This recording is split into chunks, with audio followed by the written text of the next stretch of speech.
na department diguli bazifunia Munakalema University nenda awe tobakakanya nnyo yakati nabagamba nze Mirundi nembagamba kala katapana kawandika 20 years ago sailing towards a self destruction mission data nsomesome mwawo awe nyini nabagamba ebintu bibiri soko otandikire data ndabe tandikira ku number 2 number 2 okay kalinanyi wano wano okay oyagala miss eberenga endicodinga bulungi kaddewa kama ubwa akutuma okola okutta omuntu amagulu ojjana gono omutu oyinza okuleka omulambo ne bagubba okay wagamba nti no in their insatiable urge for money the capitalistic group has not spared the social sector. In fact, in many countries, the political thieves spare certain sectors for their crucial service to the population. In Zimbabwe, for example, policemen can't get a bribe from a poacher. They all know that Zimbabwe gets its income from tourism. In Ethiopia, the Ethiopian Airways has always been spared by the political thieves as a national carrier. Whenever I see the president of Uganda spending sleepless nights talking about the crucial role electricity power plays in an economy, I am saddened that any sensible Ugandan can mess up with electric power programs like the 6th Parliament. Nobody can convince me that anybody who messes up with electric power generation is a friend of the president and Uganda as a whole. Power touches on every Ugandan. Therefore, when you mess up with the power producing company, you are actually staging a coup d'etat against the people of Uganda. Anybody who cripples power generation ends up crippling other people. Yeyo number 2. Kachitegedde bulungi kakati ki ekikutegeeza nti akatabo kadda 9 bundi njogedde parliament si ey'omukaaga kati parliament eri essentially nga basamu kuteesa bajje mu mwezi eno parliament ya 11 kakati bobala mukaaga musanvu munana mwenda 10 parliaments mukaaga times 5 tugenda mu 30 years akatabo kadde kano myaka egisukka mu 2 emabega ng'ogamba ne bwe mubeera mubba eggwanga mubeerako bye mulekawo naye nabaga nti mu Uganda tewali kye batabba babba enjovu ne babba embuzi ne babba n'emmese era nabaga nti mu Uganda singa Wendell Falls Dam yali esituka singa eri makala singa eri ku faamu ya muntu singa bagibbadde baluuku nti President Museveni yababuuza nti beers ze twagula ku piti ezabeeranga conference center nga za yero za cream nabaga ziriwa ku kyoga ndi nkuyegeza zirya tulina okugula endala naye nga mu Ethiopia nkuga nti Ethiopian Airways yatandika 1923 basalawo obutajoonoona beekuba yonna nabaga nti omukazi gwe baatonera ebintu tayiwa kabada ku ttaka mulimu ekikopo kya sengaawe naye omukazi ali destructive aba talina ekintu kyejja nakyo ekituufu yes aba inflicting damage bwomuga nti bana eyesuti njujjukirako gundi gye naliko nga nguladuwetinga gyayokya to inflict damage pain on you yes kakati bano bote balina kye batabba ati mumbere yo namasanyalaze bagabba era mu katabo kano kennyini nkugamba gye nkatandikira nti nkugamba nti soma wano kandabe otandikira waneno ku introduction katabo kangako ku introduction president yabagamba nti obutabo omusajja obwo nambwetaaga ne bamugamba bwabuwandikira ku TV tebuliyo kaneno omutwe gwako sailing to a self-destruction mission introduction In my language, we have a saying that akanafa tekawulira ng'ombe, meaning that an animal that is trapped and killed by the hunters keeps its ears closed. The reasoning is that how can an animal with clear ears fall prey to the hunters who make all that noise? The hunters move with hunting dogs. They make a lot of noise. How then could such people kill an animal whose hearing system is perfect? This is where I differ with some of our people who are amassing wealth, who are busy interfering with businesses that employ the majority of our people. These are like the hunted animals Muganda refers to in the above proverb. Furthermore, revolution politics dictates that the only way of stopping a revolution is refusing it to occur. Once a revolution sets on motion, it is unstoppable. It is also advised that in order to avoid a revolution, you must avoid embarking on a self-destruction mission. A self-destruction mission means that an individual or a group of people do things that undermine them without knowing and detecting it. A good example is waraj, a popular gene among the peasants and security people in Uganda. Waraj was developed by Nubian soldiers in colonial Uganda. The Nubians were believed to be good fighters until this myth was exposed. The Nubians were fighting under the influence of this war gene. The original name later acquired its current name, Waraji. When the colonial government realized the dangers of Waraji, they came up with a law called Enguli Act. They also invaded thick forests where it was brewed, arrested the brewers and confiscated the brewed gin. However, the gin became more popular. They also introduced licensed brewers to contain its production. However, the drinkers found the original stuff better than the purified stuff Uganda Waraji. They preferred the real one to the processed one, a mandule and a biswazi.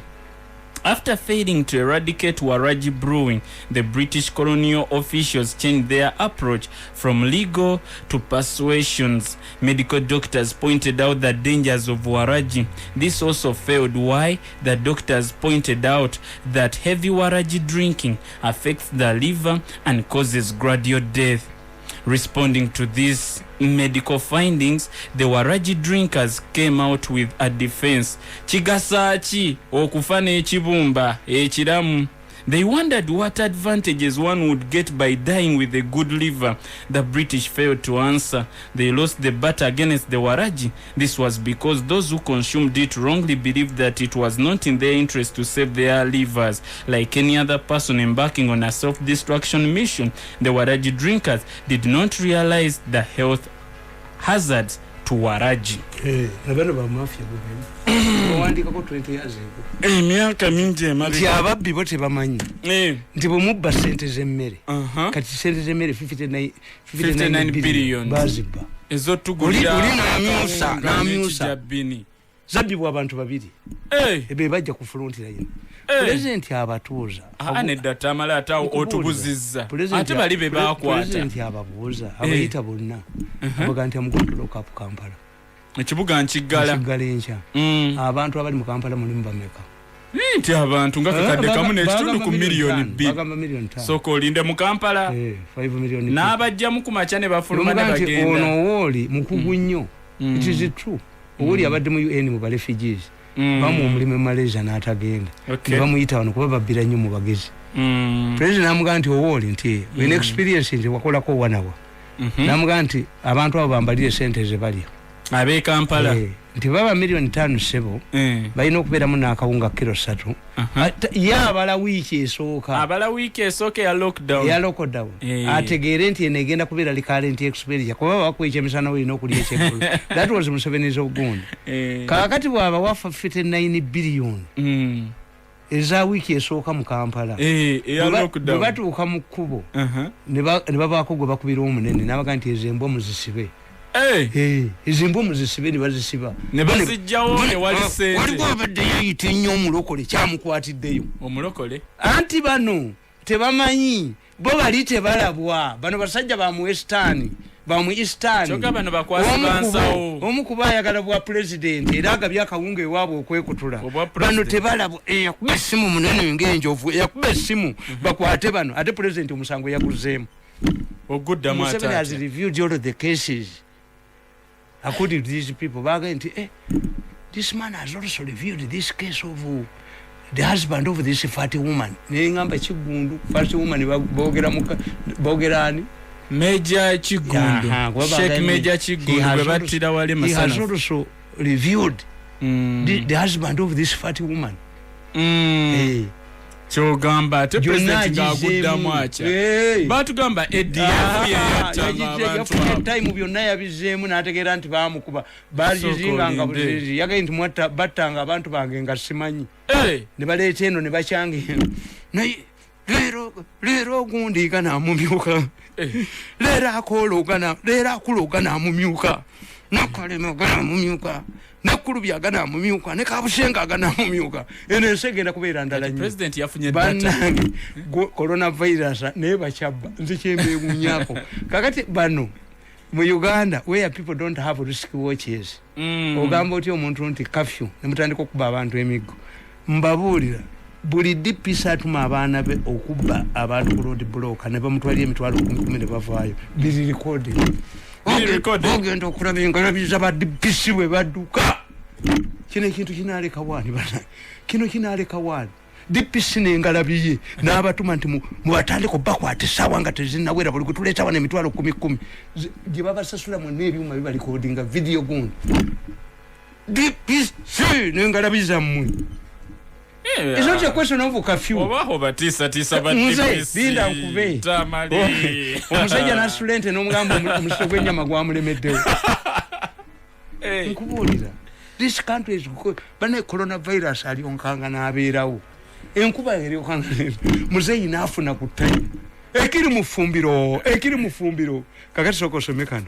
Kaluwa. Tugende ku gundi tugende ku kiripo uli musibwe bamwogera konti mistake yaffe gye twasooka okukola kulwanyisa mirundi tandike wano ku Uganda naye basajja bawe baganda bange bakkiriza okunkompasatinga okukompasatinga loss of revenue ezo bazireete sina buzibu waga nti obuwumbi bwo bazimaliriza baziina emmotoka kwe bagenda zitikka ogwo mutima mulungi nnyo ogw'ekikristaayo gwennyini ogwo mutima gwa kikristaayo gwennyini kuba basingamu bakristaayo siwuliramu musiraamu na mukatulisi ogwo mutima gwa kikristaayo gwennyini ogwokomyawo kyotutte fe abakatuliki batuga nti batulagira okuzzayo ebibba eri bannannyini byo damage yes kakati ate awe tunaatandikira ebinaddako babuuza ate bwatukuba ate ina kyotega gwe omukazi gwogenda okwasa tomukebera nabaana gwoteka kikundi agamba ati nyombi akiyita bwakiyita mbw atega ki sonya atega mafima ye atega ki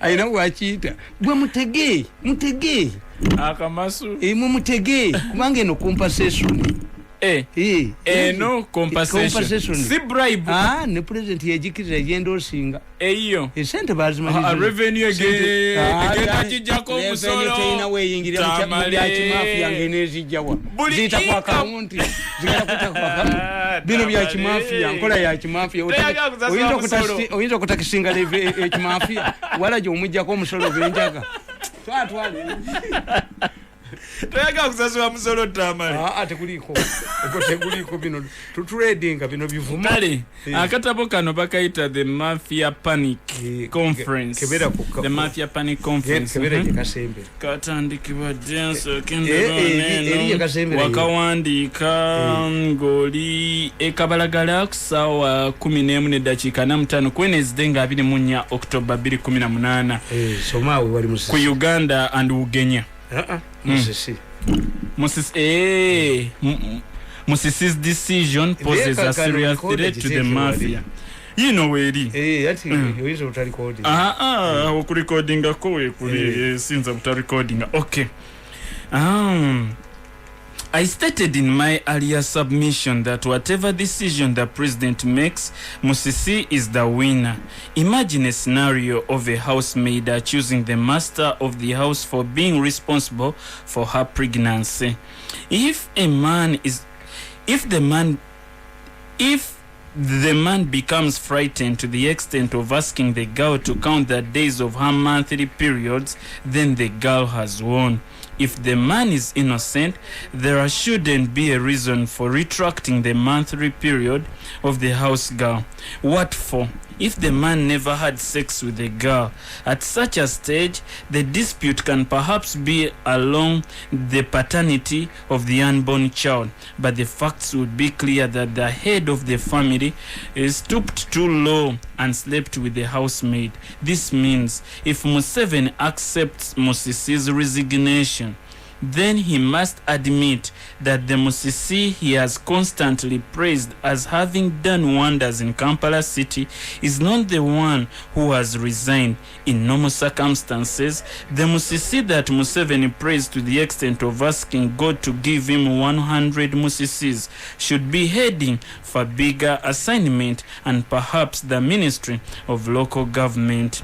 Unlike many Ugandans who are taken by political titles, Rebecca Kadaga, Tamale Mirundi, the author, and Jennifer Musisi understand very well the difference between propaganda titles, status, and financial benefits. Therefore, Musisi cannot accept propaganda titles, even if there was a big salary attached. Alternatively, if Museveni declines Musisi's resignation, she is going to fight to be independent at the disappointment of the mafia gang who are sacking Kampala. Musisi's decision exposes the mafia. If Musisi, who earns more than 40 million, can resign in order to protect her name and perhaps her family in the post-Museveni era, what message is she sending to the population? After 7 years at the helm of leadership of KCCA, Musisi seems to protest the practice of a dog that viciously protects its master from enemies, at times surviving with injuries, only to be buried at Lusa's dumping site as if it was a stray dog. Government must stop the practice of humiliating officials who have delivered committed and dedicated service to Uganda. Ugandans have realized that the victims are usually honest people who deserve recognition and praise. This is the reason why much as Ibrahim Chitata has been humiliated, not many Ugandans have condemned him as expected. One would, as it is a new regime, or the one had Chitata devotedly served. The state of affairs in the country today puts the NRM government in an awkward situation. If the image of government is what they wish to protect, then the strategy that is being employed is wrong. If it was a new government in power, Ugandans would wholesomely support this strategy. In fact, the supporters of NRM will develop a second thought if they see how Chitata is being treated. When those who have committed more serious offenses are out and free, that is why nowadays a popular phrase of using people like condoms is gaining meaning. I can authoritatively state that a leader or a person who humiliates those that have sacrificed themselves for him will depend on mercenaries in future. This is where NRM and Museveni are heading. It explains why today members of parliament and party officials must be paid before executing any assignment. Tukubira akantu kaffe kali. Okay, tukubeka tulabe then ekiddako katonotono. Kakube. We can bring out this kind of arrangement. You remember the tenets that we used to, apply during the earlier days of our,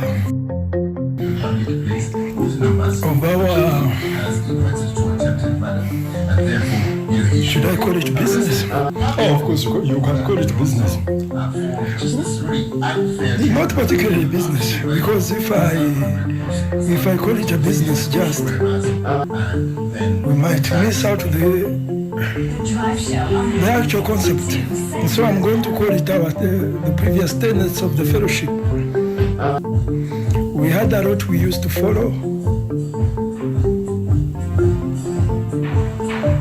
And the composition of the fellowship actually was grand, if I could term it. Most of you in your middle age, and some of you are slightly below the middle age. We used to be focused, and above all, to carry out and execute our objectives and goals quite well before we commission the payments and any other thing. That's why all the operation we made a lot of wealth without particularly oppressing anyone. Now I'm trying to follow what Mr. Tamale normally says when he's complaining about the situation. The unfortunate bit we have today, it is the grabbing. You want just to grab an opportunity, not to seize it and use it adequately. Observing the fact that you use the public money to serve the public, but you use a lot of diligence that the remainder can service your private wealth, which is no longer applicable. That is the kind of assessment I made looking at the damage that is caused. Look at what happened to Engineer Biandara. Look at what Nantaba is facing, Jenny from CC. Most of these people have been used and dumped, and that is one of the most dangerous things. Look at how His Excellency has been executing his mission. All those he used were paid. And unfortunately, the payers were very unfaithful. But they diverted all of the payments to their private benefit. And that is why even in the Royal Triangle, we have so many people there who are not fine at all. They are complaining, they are so disgruntled about their compensation from His Excellency the President. In that same outlook, I was looking at the explanation His Excellency was giving why we have to change each and everything. And for goodness sake, he promises to sack almost everyone from the departments and bar us from ever participating in any public service affairs. Remember when Uncle Sam used to train us? He was a very sharp and intelligent young man at the time, and they accumulated a lot of wealth that way. But somehow along the way, things totally changed. And that is where the whole problem has been rooted, nourished, and has grown to this extent that it's totally unsolvable. I didn't sleep the whole of last night because I was really thinking about how exactly and how come we're in such a big depth and only with one man, Tamale Mirundi. I'm not calling him only Tamale Mirundi because by the time the president protects him to this extent, it is because of that enormous value he sees in him. And the great service he has really done for the nation. He has always played the trump card. How? Everybody may ask, I say, opening your eyes widely. Look here.